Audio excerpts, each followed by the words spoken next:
Assalamualaikum warahmatullahi wabarakatuh.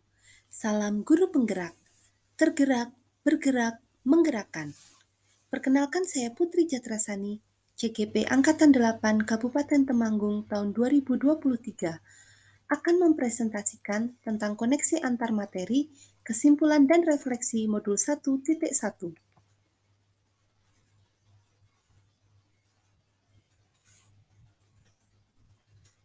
Pendidikan, pengajaran, dan kebudayaan.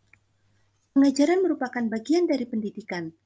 Kebudayaan dan pendidikan merupakan satu kesatuan yang tidak dapat dipisahkan. Pengajaran merupakan proses pendidikan dalam memberi ilmu atau berfaedah untuk kecakapan hidup anak secara lahir dan batin. Sedangkan pendidikan memberi tuntunan terhadap segala kekuatan kodrat yang dimiliki anak agar ia mampu mencapai keselamatan dan kebahagiaan yang setinggi-tingginya, baik sebagai seorang manusia maupun sebagai anggota masyarakat. Pendidikan adalah tempat persemaian benih-benih kebudayaan dalam masyarakat. Ki Hajar Dewantara memiliki keyakinan bahwa untuk menciptakan manusia Indonesia yang beradab, maka pendidikan menjadi salah satu kunci utama untuk mencapainya. Didiklah anak sesuai dengan kodratnya. Pendidikan anak sejatinya menuntut anak mencapai kekuatan kodratnya sesuai dengan alam dan zaman. Dalam menuntun laku dan pertumbuhan kodrat anak, Ki Hajar Dewantara mengibaratkan peran pendidik seperti seorang petani atau tukang kebun. Ki Hajar Dewantara menjelaskan bahwa tujuan pendidikan yaitu menuntun segala kodrat yang ada pada anak-anak agar mereka dapat mencapai keselamatan dan kebahagiaan yang setinggi-tingginya, baik sebagai manusia maupun sebagai anggota masyarakat. Terdapat 3 pertanyaan pemantik untuk menyelesaikan modul ini. Yang pertama, apa yang Anda percaya tentang murid dan pembelajaran di kelas sebelum Anda mempelajari modul 1.1?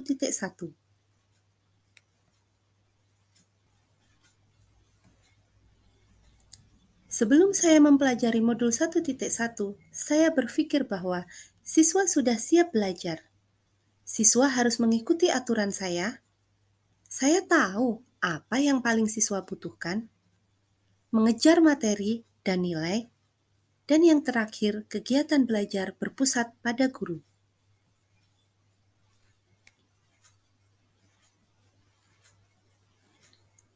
Yang pertama adalah siswa sudah siap belajar. Saya berpikir, siswa berangkat dari rumah menuju sekolah, tandanya siswa sudah siap belajar dan menerima materi yang akan saya berikan. Tidak ada alasan untuk mengantuk, malas, atau tidak siap belajar, atau tidak konsentrasi.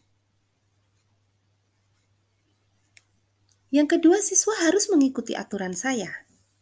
Pada awal kegiatan pembelajaran, saya tidak pernah membuat kesepakatan kelas bersama dengan siswa.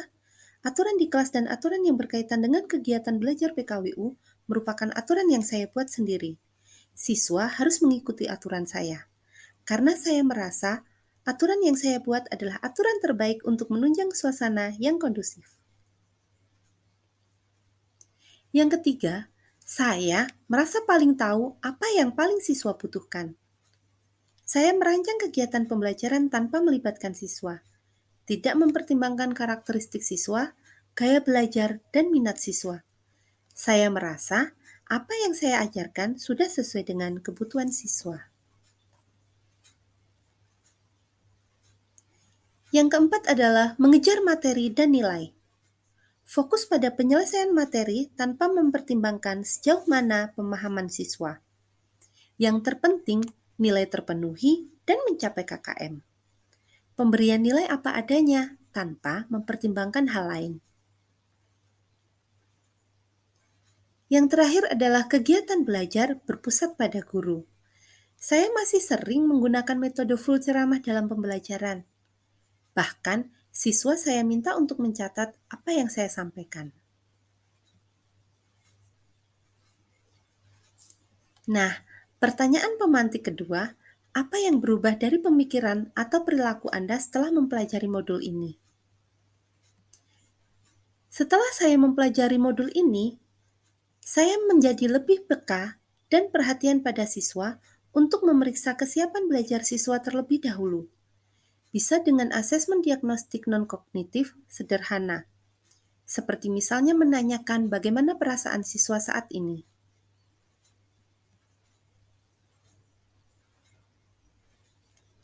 Perubahan yang lain yaitu saya melibatkan siswa dalam membuat aturan belajar yang disepakati bersama untuk ditaati dan dilaksanakan selama kegiatan belajar berlangsung. Perubahan selanjutnya yaitu jika kita ingin siswa taat pada aturan, maka kita pun harus mentaati aturan sebagai contoh pada siswa. Jika siswa ingin disiplin, tunjukkan bahwa kita pun juga disiplin. Ingat, ing ngarsa sung tulodo, ing madya mangun karso, tutwuri handayani. Melaksanakan kegiatan pembiasaan budaya positif untuk membentuk karakter siswa sangat penting kita lakukan.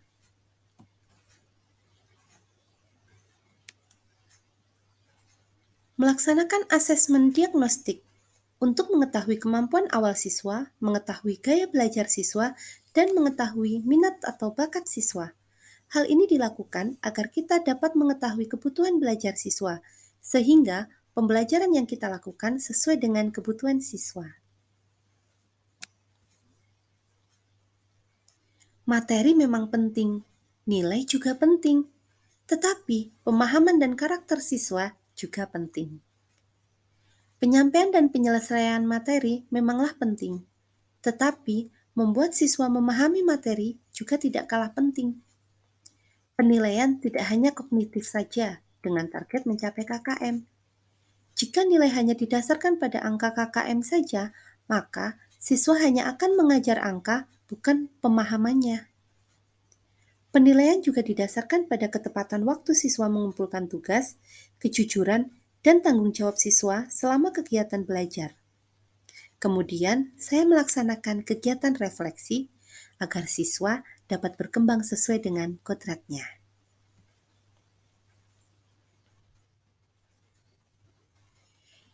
Selanjutnya, perubahan yang akan saya lakukan yaitu kegiatan belajar berpusat pada siswa. Siswa tidak hanya sebagai objek belajar, tapi juga sebagai subjek belajar. Mari ciptakan merdeka belajar, tapi tetap dalam batasan-batasannya. Pertanyaan pemantik ketiga, apa yang dapat segera Anda terapkan lebih baik agar kelas Anda mencerminkan pemikiran Ki Hajar Dewantoro?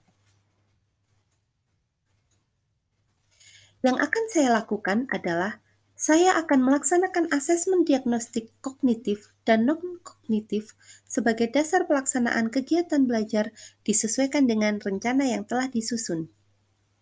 Yang kedua, saya melaksanakan kesepakatan kelas agar belajar menjadi nyaman dan kondusif.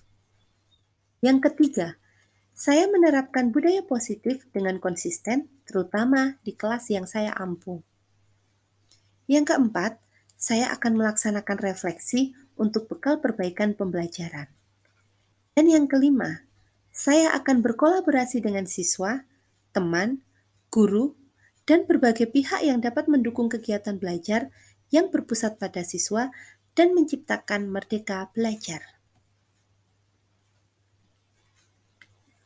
Ceritakan atau konstruksikan kembali proses pembelajaran dan suasana kelas yang mencerminkan pemikiran Ki Hajar Dewantoro secara konkret sesuai dengan konteks lokal, sosial budaya di kelas dan sekolah Anda.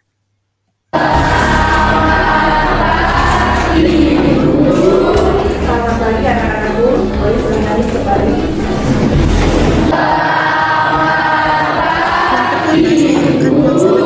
Selamat pagi anak-anakku, boleh berlari kembali.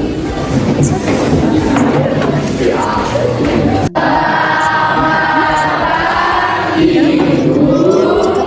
pagi anak-anakku, boleh berlari kembali.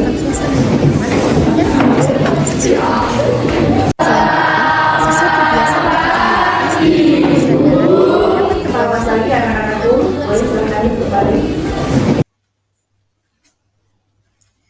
Selanjutnya, saya akan mengadakan kesepakatan kelas. Pada awal pertemuan, melaksanakan kegiatan penyusunan kesepakatan kelas bersama. Hasilnya akan ditaati, dilaksanakan, dan dijadikan pedoman selama kegiatan belajar berlangsung. Adanya kesepakatan kelas ini menjadi salah satu cara untuk mengajarkan siswa mentaati aturan dan menciptakan suasana belajar yang berkualitas.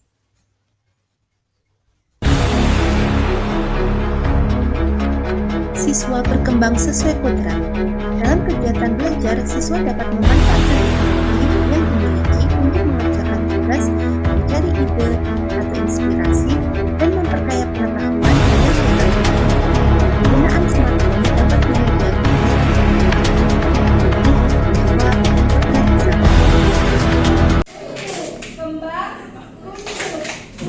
Selanjutnya adalah di kelas saya akan mengadakan ice breaking. Suasana belajar menyenangkan dan tidak membosankan dengan adanya kegiatan ice breaking untuk mengembalikan stamina dan konsentrasi siswa saat belajar.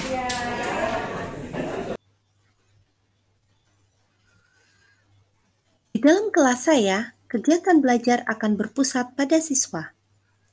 Asesmen diagnostik dan refleksi dapat menjadikan kegiatan belajar berpusat pada peserta didik, sesuai dengan kebutuhan siswa, gaya belajar, dan minat siswa, sehingga secara mandiri siswa memahami makna pembelajaran, tentu saja dengan guru sebagai penuntunnya. Di dalam kelas, saya juga akan menguri-uri budaya bangsa. Kegiatan belajar tidak selalu di dalam kelas, tapi juga bisa dilaksanakan di luar dengan menjaga dan melestarikan budaya bangsa dan budaya daerah utamanya. Tetap berpegang teguh pada adat istiadat dan nilai luhur bangsa. Kegiatan belajar di pelajaran saya akan memfasilitasi siswa. Kegiatan belajar dapat memfasilitasi siswa dalam berkarya, memiliki keterampilan sesuai minat, dan menghasilkan produk yang berdaya saing. Terima kasih sudah menyimak, semoga hari ini menyenangkan. Sekian dari saya, semoga bermanfaat bagi kita semua.